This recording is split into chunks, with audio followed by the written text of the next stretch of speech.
Hai korang, aku Faz Kipli. Kali ni aku akan review satu K-drama. Tajuk dia ialah Flower of Evil. Diriliskan pada tahun 2020 dan mempunyai sebanyak 16 episod.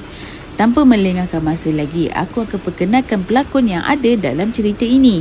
Okey, pelakon pertama iaitu Lee Jung Gi memegang watak sebagai Bae Hee Sung, Moon Chae Won memegang watak sebagai Cha Jin Woon, Kim Ji Hoon memegang watak sebagai Bae Hee Sung dan Jung Se Yeon memegang watak sebagai Bae Eun Hwa. Kalau korang nak tahu, Lee Jung Gi dan Kim Ji Hoon memegang identiti yang sama.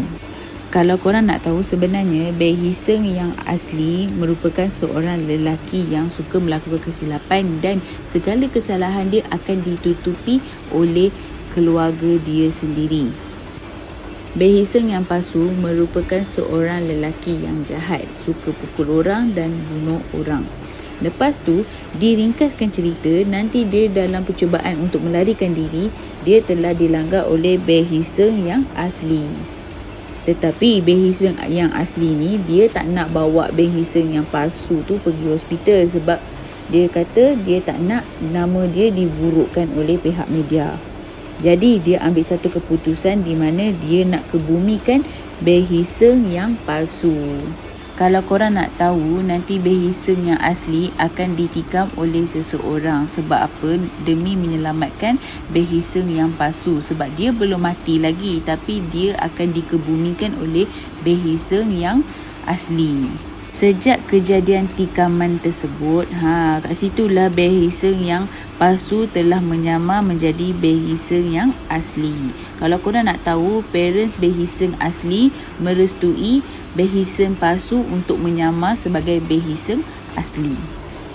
Ketika Bae Hee Sung yang palsu menyamar menjadi asli, nanti dia akan berkahwin dan mempunyai seorang anak. Nama anak dia ialah Bae Eun Hwa. Kalau korang nak tahu, Bae Hee Sung dia ni telah berkahwin dengan seorang detektif. Nama detektif tu ialah Cha Ji Woon.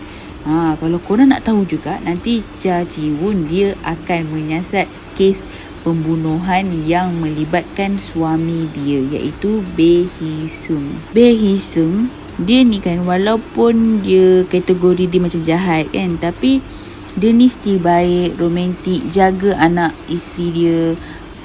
Nanti apabila dah nak terkantoi yang sebenarnya Bae Hee Sung yang palsu merupakan seorang yang palsu dan Bae Hee Sung tersebut telah membunuh seseorang, disebabkan itu nanti mulalah pelbagai adegan yang akan berlaku. Kalau korang nak tahu adegan apa yang ada, korang kenalah tengok cerita Flower of Evil.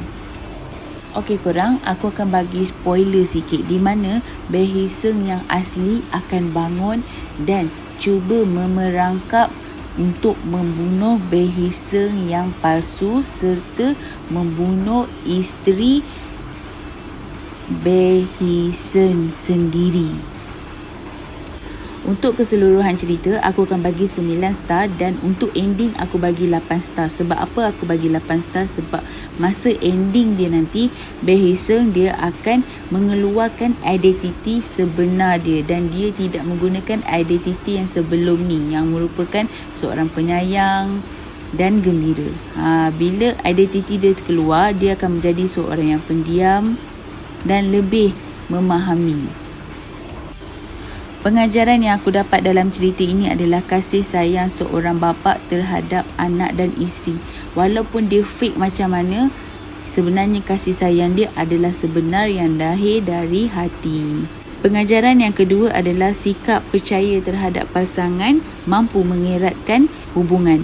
Nanti ada satu scene di dalam Flower of Evil di mana Cha Jin Woo iaitu isteri dia bagi arahan kepada Bae Hee Sung iaitu suami dia jangan bunuh Bae Hee Sung yang asli, walaupun Bae Hee Sung yang asli tu telah provoke dia untuk bunuh. Pengajaran yang terakhir adalah percaya akan ada peluang kedua, di mana selepas Bae Hee Sung yang palsu telah didedahkan identiti dia, Cha Jin Woon iaitu isteri dia belajar untuk menerima Bae Hee Sung dan Kalau boleh Behism pun kena adapt dengan kehidupan yang akan datang dan cuba menyayangi keluarga mereka dengan seikhlas hati, bukan fake. Jadi korang jangan lupa untuk tengok cerita Flower of Evil dan jangan lupa juga untuk like, subscribe dan share video aku. Okay, bye.